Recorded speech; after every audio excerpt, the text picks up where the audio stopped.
Okey, kita sambung untuk 8.2 jadual berkala unsur moden. Jadi saya nak awak refer muka surat 7. Okey. Rajah 1 menunjukkan jadual berkala yang tidak lengkap. Apakah unsur X? Apakah unsur X? X ni apa dia?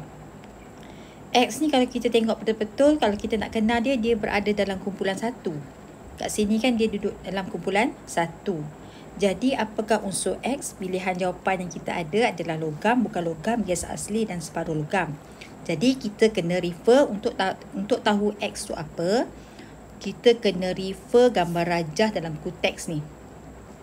Kena refer yang ni. Rasanya X duduk kat sini kan? Kalau X duduk kat sini, X ini adalah kumpulan yang berwarna kuning. Jadi kumpulan yang berwarna kuning adalah logam. X secara, jadi kita tahu X itu adalah apa? Jelas ya? Rajah 2 pula menunjukkan jadual berkala yang tidak lengkap. Antara berikut yang manakah sifat Q yang betul? Sifat Q. Jadi nak Q ini kalau kita tengok dia berada dalam kumpulan 3 ni kan. Kalau ikut gambar rajah ni lah. Kalau kita refer kepada gambar rajah jadual 2 ni. Sifat Q. Jadi kita tengok balik. Sifat Q. Tengok gambar rajah ni. Dia berada di sini kan. Kalau kita tengok tadi dia berada di... Okay, dia berada di sini. Q. Ada kat sini. So Q ni adalah berwarna kuning. Kuning adalah logam. So apakah sifat-sifat logam? Pudar. Pudar tu tak berkilat. Adakah logam tak berkilat? Takat lebur logam rendah. Betul ke takat lebur rendah? Logam ni takat lebur dia tinggi. Mulur. Ya, jawapannya mulur. Okey. Kalau kita tengok balik sifat-sifat logam, antaranya adalah logam bersifat mulur. Q ni adalah logam.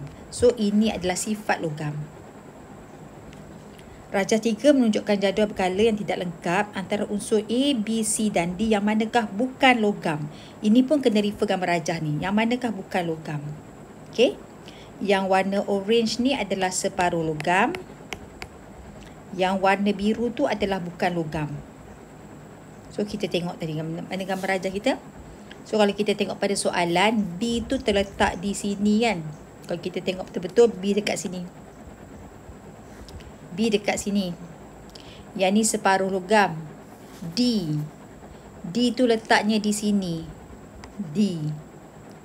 Betul tak? Kalau kita refer betul-betul, soalan tadi, kita refer soalan nombor 3, D duduk dekat sini. Warna biru adalah bukan logam. Okey? Jadi jawapannya adalah D. Jelas? Kena refer jadual berkala buku teks. Okay, seterusnya kita tengok nombor 4. Apakah prinsip dalam penyusunan unsur dalam jadual berkala? Yang ni kena semak buku teks muka surat 171 yang perenggan yang bawah sekali. Nombor 5, rajah 4 menunjukkan simbol perwakilan unsur. Okey. Apakah P? P ni nombor apa? Dekat sini ni nombor apa?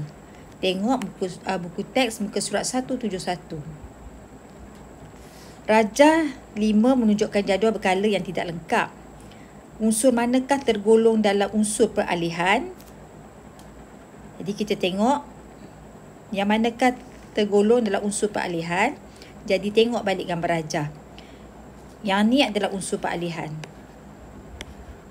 So apa jawapan kita?